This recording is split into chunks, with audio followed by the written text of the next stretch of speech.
Hello everyone, this is your Kriti ma'am और आप देख रहे हो एक ब्यूटीफुल सा channel doctor. I hope you are doing really well. तो जिन बच्चों ने 11th-12th के अंदर बायो लिया होता है तो उनके माइंड में बस एक ही मिथ होता है कि हम बस नीट का एग्ज़ाम ही दे सकते हैं, इसके अलावा हमारे पास कोई ऑप्शन ही नहीं होता। और अगर वो नीट का एग्ज़ाम हम नहीं क्लियर कर पाते तो हमारे माइंड में बहुत ज़्यादा डिप्रेशन हो जाता है, बहुत सारे पैनिक अटैक्स आने लगते हैं, है ना। लेकिन ऐसा गलत मिथ आपको अपने माइंड में नहीं बनाना है, क्योंकि नीट के अलावा और भी बहुत ऑप्शन होते हैं जिसमें आप as a MBBS intern doctor as a earn नहीं कर पाता जितना आप और फील्ड में जाकर अर्न कर सकते हो, जिसकी सैलरी 1 लाख से ऊपर तक होती है। ठीक है, तो ये मिथ अपने माइंड से अभी क्या करोगे, बिल्कुल निकाल दोगे कि आपने बायो लिए तो आप सिर्फ MBBS डॉक्टर बनोगे तभी आप एक सक्सेसफुल पर्सन बन पाओगे। नहीं बच्चों, लास्ट में डिपेंड करता है सिर्फ कि आप फाइनेंशियल इंडिपेंडेंट हो या नहीं हो, आप कितना अर्न कर रहे हो या नहीं कर रहे हो। मान लो आपने नीट का एग्ज़ाम क्लियर करने में ही 7-8 साल निकाल दिए, तो 7-8 साल में जो आपको पैनिक अटैक होता है, आपकी मेंटल पीस की जो धज्जियाँ उड़ी होती हैं वो सिर्फ आप ही जानते हो, है ना।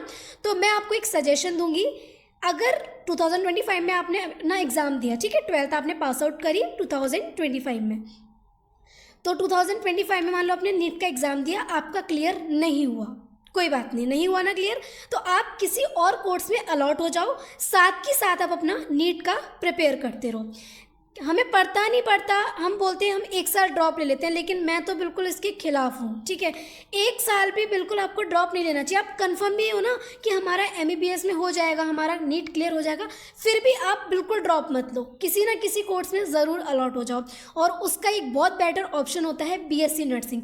BSc नर्सिंग को बच्चे ऐसे समझते हैं नहीं बेकार है, नहीं, BSc नर्सिंग करके आप as a nursing officer work कर सकते हो। एंड नर्सिंग ऑफिसर की सैलरी आपको पता है लैक्स में होती है, आपकी स्टार्टिंग सैलरी 95,000 से स्टार्ट होती है। एंड 3rd ईयर बाद आपका प्रमोशन होता है और आपकी in hand salary, on hand salary जो होती है वो आती है 1,30,000 आपके बैंक अकाउंट में आती है हर मंथ, जो कि एक MBBS डॉक्टर भी अर्न नहीं कर पाता है। ठीक है, इतना तो मैं आपको बोलूँगी कि अगर आपको अपने ऑप्शन में रखना है तो आप MBBS BDS के बाद में आप अपना प्लान B ऑप्शन क्या रखोगे, BSc नर्सिंग रखोगे। ठीक है, क्योंकि अगर आपको MBBS, मान लो आपको MBBS डॉक्टर बनना ही बनना है, मैं मान लेती हूँ कि नहीं मैम हमें डॉक्टर ही बनना है ना, हमें डॉक्टर ही बनना है, तो आप क्या करो, BSc नर्सिंग कर लो, अलॉट हो जाओ। मान लो आप एग्ज़ाम देते रहो, आपका एग्ज़ाम नहीं क्लियर हो रहा है तो आपके पास BSc नर्सिंग की डिग्री तो आपके हैंड में है ना। मान लो आगे फ्यूचर में चल के आपको एक गवर्नमेंट जॉब दिलवाने वाली है, सिक्योर जॉब दिलवाने वाली है, और इतनी अच्छी जॉब है जिसमें आपको डिफरेंट टाइप के अलाउंसेस मिलते हैं, फ्री ऑफ कॉस्ट आपकी पढ़ाई होती है, इवनली आप अपना जो मोबाइल का नेट पैक देखते हो, रिचार्ज कराते हो, वो भी आपको मिलता है सैलरी पैकेज के अंदर, रेंट का पूरा आपको खर्चा मिलता है, आपके पेरेंट्स का ट्रीटमेंट का full of free of cost आपको मिलता है। ये आपको BSc नर्सिंग करके फैसिलिटी मिलती हैं। और एक वो स्टूडेंट्स जिसने 5 साल ड्रॉप ले लिए नीट के लिए, उसने साइड में कोई भी कोर्स नहीं करा, ना उसने BSc करी, ना उसने BSc नर्सिंग लिया, ना उसने MSc करी, कुछ भी, जब BSc नहीं करी तो MSc कहाँ से कर लेगा, मतलब कुछ भी उसने नहीं किया है साइड में, तो फिर क्या 5 साल बाद तो वो खाली है ना, उसके पास तो कुछ भी नहीं है। लेकिन एक अदर स्टूडेंट है जिसके पास BSc नर्सिंग की डिग्री है, वो अर्न कर सकता है 1 लाख पर मंथ। ठीक है, साथ में वो प्रिपेयर भी कर रहा है, नीट का प्रिपेयर भी कर रहा है। मैं बोल रही हूँ चलो 6 साल बाद भी आप एग्ज़ाम निकाल रहे हो, कोई बात नहीं, आपकी BSc नर्सिंग है आपके हाथ में और साथ में आपका MBBS भी निकल जाता है, कितनी अच्छी बात है। ठीक है, और अगर मान लो MBBS नहीं निकलता है लेकिन आपके हाथ में क्या है, BSc नर्सिंग करके आप नर्सिंग ऑफिसर बन सकते हो, आप 1 लाख रुपए पर मंथ अर्न कर सकते हो, अपनी फैमिली की हेल्प कर सकते हो, है ना। और अगर आपको डॉक्टर लगाना ही है, मान लो आपको सिलेक्शन नहीं होता तो BSc नर्सिंग करो, MSc नर्सिंग करो, PhD कर लो, लग जाएगा डॉक्टर नाम, तो बहुत बेटर ऑप्शन है BSc नर्सिंग। ठीक है, तो ये डिफरेंट अगर आपका एम्स में नहीं होता है नर्सिंग ऑफिसर में, तो डिफरेंट स्टेट के एग्ज़ाम होते हैं जिसमें आप as a nursing officer work कर सकते हो। तो वो कौन कौन से एग्ज़ाम हैं बीएससी नर्सिंग के कि मान लो कि मैम हमारा एम्स में नहीं हुआ बीएससी नर्सिंग में, तो कोई बात नहीं, आप जिस स्टेट से बिलोंग करते हो उस वाली स्टेट के बीएससी नर्सिंग का एग्ज़ाम दो।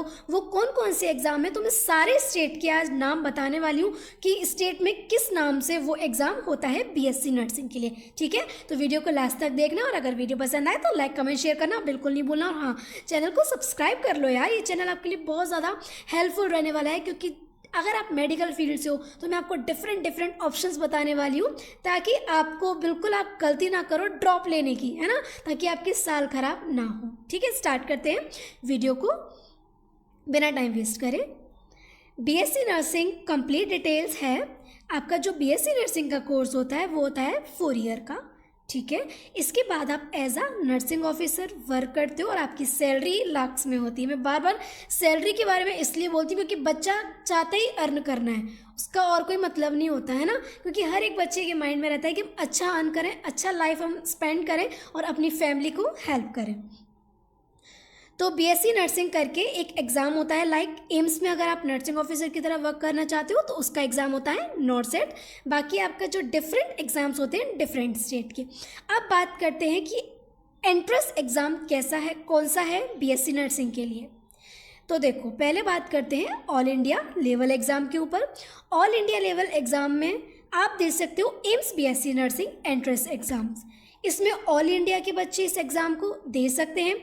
आपको एम्स से बीएससी नर्सिंग करने का मौका मिलेगा। ठीक है, सेकेंड है आपका नीट, क्योंकि जो बच्चा बीएससी नर्सिंग का दे रहा है वो डेफिनेटली नीट का एग्ज़ाम तो देता ही है। अगर आपके नीट में सेफ स्कोर आया हुआ है, अगर आपके नीट में 400 मार्क्स भी आया हुआ है, तो आपको बीएचयू, जिपमर जैसे कॉलेजेस में बीएससी नर्सिंग करने का मौका मिल सकता है।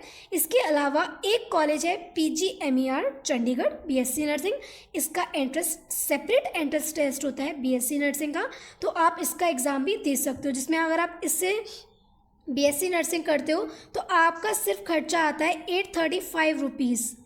मैम ये तो आप 1 साल का बता रहे हो, नहीं, 835 रुपीज़ में आपका पूरे 4 साल का खर्चा बता रही हूँ। सिर्फ 835 रुपये में आप अपनी बीएससी नर्सिंग डिग्री कंप्लीट कर लोगे। बहुत अच्छा कॉलेज है। इसके बाद आप अर्न भी कर पाओगे। अगर आप पार्शियल ड्रॉप ले रहे हो, नीट का अभी तक प्रिपेयर कर रहे हो 4 साल तक, तो आपका हाथ में डिग्री भी आ गई तो आप प्रिपेयर भी करते रहो। अगर आपका एमबीबीएस में मिल जाता है तो वेल एंड गुड, है ना। तो ये आपके 3 एग्ज़ाम होते हैं जो कि ऑल इंडिया लेवल पर होते हैं। इसमें सारे बच्चे पार्टिसिपेट कर सकते हैं।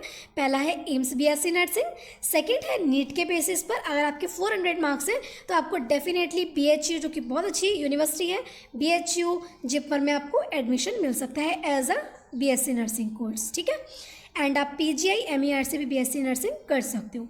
अब बात करते हैं स्टेट लेवल एग्ज़ाम, क्योंकि कुछ बच्चे बोलते हैं कि मैम हमारा एम्स में नहीं हुआ, पीजीआईएमईआर में भी नहीं हुआ, तो अब हम क्या करें। कोई बात नहीं, आप जिस स्टेट से बिलोंग करते हो उस स्टेट में भी आपका गवर्नमेंट बीएससी नर्सिंग होती है। देखो, फर्स्ट ऑफ ऑल एक बात क्लियर करो, आप बीएससी नर्सिंग गवर्नमेंट कॉलेजेस से करो, प्राइवेट कॉलेज से करो, एम्स से करो, पीजीआई से करो, बीएचयू से करो, जिपमर से करो, कहीं से भी करो, आपको वर्क लास्ट में कैसे करना है, एज आ नर्सिंग ऑफिसर के फॉर्म में वर्क करना है, और उसमें सभी की सैलरी सेम रहती है। अगर आप गवर्नमेंट हॉस्पिटल में वर्क कर रहे हो तभी भी आपकी सैलरी 1 लाख से ऊपर होगी। अगर आप एम्स में वर्क कर रहे हो तभी भी आपकी सैलरी 1 लाख से ऊपर होगी। तो ये थॉट निकाल दो कि अगर हम एम्स से बीएससी नर्सिंग करेंगे तभी हम 1 लाख अर्न कर पाएंगे, नहीं, आप कहीं से भी बीएससी नर्सिंग करो, उसके बाद उसका एंट्रेंस एग्जाम दो, आप as a nursing officer work कर सकते हो और आपकी सैलरी लैक्स में हो सकती है। तो अब स्टेट लेवल पर एग्ज़ाम कौन कौन से होते हैं बीएससी नर्सिंग के, उसके बात कर लेते हैं। यूपी, जिन बच्चों के पास यूपी के डोमिसाइल सर्टिफिकेट है, यूपी से बिलोंग करते हैं, तो अगर वो यूपी से ही बीएससी नर्सिंग करना चाहते हैं तो उसका एग्ज़ाम होता है यूपी सी नेट। इसमें आपको गवर्नमेंट बीएससी नर्सिंग करने का मौका मिलता है। और अगर अदर स्टेट के बच्चे यूपी से करना चाहते हैं और प्राइवेट यूनिवर्सिटी से करना चाहते हैं तो वो यूपी सी नेट का एग्ज़ाम दे सकते हैं। हरियाणा से अगर आप बीएससी नर्सिंग करना चाहते हो गवर्नमेंट कॉलेज से तो आप सेट का एग्ज़ाम दे सकते हो। और अगर अदर स्टेट के बच्चे हरियाणा से प्राइवेट बीएससी नर्सिंग करना चाहते हैं तभी भी आपको सेट का एग्ज़ाम देना होगा। वेस्ट बंगाल वाले बच्चे अगर बीएससी नर्सिंग करना चाहते हैं वेस्ट बंगाल से तो उसका एक एग्ज़ाम होता है JENPAS UG। अगर आप हिमाचल से बिलोंग करते हो और अगर आप हिमाचल से बीएससी नर्सिंग करना चाहते हो तो उसका एंट्रेंस एग्ज़ाम आपको देना होता है, हिमाचल स्टेट नर्सिंग एग्ज़ाम देना होता है। ठीक है, तो जो बच्चे हिमाचल से हैं वो अगर नर्सिंग का एग्ज़ाम देना चाहते हैं, गवर्नमेंट कॉलेज से बीएससी नर्सिंग करना चाहते हैं, तो आप अपना स्टेट नर्सिंग एग्ज़ाम दीजिए, आप गवर्नमेंट कॉलेज से बीएससी नर्सिंग कर लेंगे। ठीक है, लेकिन अगर अदर स्टेट के बच्चे हिमाचल से करना चाहते हैं बीएससी नर्सिंग, तो आप अदर स्टेट के बच्चे हो तो आपको प्राइवेट कॉलेज में करना पड़ेगा, क्योंकि आपको गवर्नमेंट में नहीं मिलेगा। उत्तराखंड, अगर आप उत्तराखंड से बिलोंग करते हो और अगर उत्तराखंड वाले बच्चे बीएससी नर्सिंग करना चाहते हैं उत्तराखंड से, तो उसका लिए आपको एग्ज़ाम देना होगा HNBU-MU BSc nursing entrance exam. Rajasthan वाले बच्चों को बीएससी नर्सिंग करने के लिए गवर्नमेंट कॉलेज से एग्ज़ाम देना होता है RUHS कॉमन एंट्रेंस टेस्ट। अगर आप उड़ीसा से हो और अगर आप उड़ीसा से बीएससी नर्सिंग करना चाहते हो गवर्नमेंट कॉलेज में, तो आपको एग्ज़ाम देना पड़ेगा OJEE। अगर आप बिहार से बिलोंग करते हो, बिहार से अगर आप करना चाहते हो बीएससी नर्सिंग गवर्नमेंट कॉलेज में, तो आपको एंट्रेंस टेस्ट देना होगा BCE-CE। ठीक है, अगर आप पंजाब से बिलोंग करते हो और अगर आप पंजाब से गवर्नमेंट बीएससी नर्सिंग करना चाहते हो, अगर आपका एम्स जैसे बड़े इंस्टीट्यूट्स में नहीं हुआ है तो कोई बात नहीं, गवर्नमेंट से कर लो, सैलरी सेम ही आएगी। तो उसके लिए आपको एग्ज़ाम देना होता है PP MET का। अगर आप गुजरात से हो, गुजरात में अगर आप बीएससी नर्सिंग करना चाहते हो गवर्नमेंट कॉलेज से, तो मैं आपको बताऊंगी, अगर आप गुजरात के बच्चे हो और अगर आप गवर्नमेंट बीएससी नर्सिंग करना चाहते हो तो बच्चों आप नीट के थ्रू ही आपका सिलेक्शन होता है, क्योंकि गुजरात में कोई भी ऐसा एंट्रेंस सेपरेट एंट्रेंस टेस्ट नहीं होता बीएससी नर्सिंग के लिए। गुजरात वाले जो बच्चे हैं उनको बीएससी नर्सिंग में एडमिशन नीट के स्कोर के बेसिस पर ही होता है। ठीक है, अगर आप महाराष्ट्र वाले बच्चे हो, महाराष्ट्र में अगर आपको बीएससी नर्सिंग करनी है गवर्नमेंट कॉलेज के लिए, तो आपको एग्ज़ाम देना होगा MH बीएससी नर्सिंग सेट का। ठीक है, और अगर आप कर्नाटक से बिलोंग करते हो तो कर्नाटक वाले बच्चे अगर कर्नाटक से बीएससी नर्सिंग करना चाहते हैं गवर्नमेंट कॉलेजेस के लिए, तो उनको एग्ज़ाम देना होगा KSET का। तो ये सारे मैंने आपको कॉलेजेस बताए हैं जिससे आपको, अगर आप अपने स्टेट से बीएससी नर्सिंग करना चाहते हो तो आपको कौन कौन सा एग्ज़ाम देना होगा अपने स्टेट के लिए। तो मैंने सारे स्टेट कवर करने की कोशिश करी। अगर कोई स्टेट रह गया है तो आप मुझे कमेंट सेक्शन के अंदर बता देना, मैं डेफिनेटली सेपरेट वीडियो अलग लेकर आऊँगी। और आप मुझे ये भी बता देना कि इसमें से आपको किस पे डिटेल्ड वीडियो चाहिए। अगर आप हिमाचल के बच्चे हो तो आप हिमाचल कमेंट करना, मतलब अब जिसका ज़्यादा स्टेट के कमेंट आएंगे मैं डेफिनेटली फर्स्ट वीडियो उस स्टेट के बीएससी नर्सिंग के एंट्रेंस एग्जाम टेस्ट की पूरी डिटेल्ड वीडियो लेकर आऊँगी कि कब एप्लीकेशन फॉर्म निकलता है, कब कितनी आपको फीस सबमिट करनी होती है, क्या क्या सिलेबस रहता है, क्या क्या सब मैं आपको डिटेल वीडियो में बताऊँगी। तो आपको कमेंट करना है कि आपको किसके ऊपर वीडियो चाहिए। ठीक है, अब बात करते हैं कि मैम ठीक है आपने ये तो बता दिया कि बीएससी नर्सिंग करके हम 1 लाख रुपीज़ अर्न कर सकते हैं, लेकिन हम बीएससी नर्सिंग का कैसे पढ़ाई स्टार्ट करें। तो फर्स्ट ऑफ ऑल अगर आप केमिस्ट्री पढ़ना चाहते हो, केमिस्ट्री समझ में नहीं आती है, अगर आपको केमिस्ट्री का सी भी नहीं आता है ना, तो आप मेरे यूट्यूब चैनल को फॉलो कर सकते हो, उसमें मैं वीडियो अपनी कंटिन्यू पोस्ट कर सकती हूँ, तो आप उसको प्रेफर कर सकते हो। इसके अलावा मेरा एक बैच लॉन्च किया हुआ है जिसकी 1 ईयर की फ़ीस ओनली 999 है। ठीक है, जिसकी 1 ईयर की फ़ीस ओनली 999 है। 999 में आपको पूरी केमिस्ट्री पढ़ने का मौका मिलता है। इसके साथ आप ऑनलाइन पढ़ते हो, ऑफलाइन जाकर अपना टाइम वेस्ट नहीं कर सकते हो, तो आप पर्सनली मुझसे जूम मीटिंग के थ्रू पढ़ सकते हो। ठीक है, जूम मीटिंग में आपको फुल ऑफ आपके लेक्चर्स होंगे, आपका समरी लेक्चर होगा जब सारे लेक्चर्स कंप्लीट हो जाएंगे। इसके अलावा आपको एक फैसिलिटी और मिल रही है 999 में कि आप मुझसे जूम कॉलिंग के थ्रू फेस टू फेस अपने डाउट पूछ सकते हो। मान लो आपने कोई भी क्वेश्चन लगाया, आपको डाउट आया, तो आपकी जब क्लासेस होगी मैं आपको पूरा ग्रुप आपको एक लाइव सेशन दूंगी जिसमें आप अपने सारे क्वेश्चन पूछ सकते हो face to face, not in all chats. ठीक है, क्योंकि चैट्स में भी क्लियर नहीं हो पाते हैं। मैं आपको फेस टू फेस अपना सेशन दूंगी कि आप उसमें अपने डाउट सेशन पूछ सकते हो। ठीक है, तो ये आपके पास एक बहुत अच्छी फैसिलिटी है सिर्फ 999 में। तो मैं अपना नंबर मेंशन कर दूंगी डिस्क्रिप्शन में, आप इसके थ्रू व्हाट्सएप के थ्रू आप मुझसे कनेक्ट कर सकते हो। ठीक है, तो पढ़ते रहो, मेहनत करते रहो, कीप वर्किंग, कीप हसलिंग।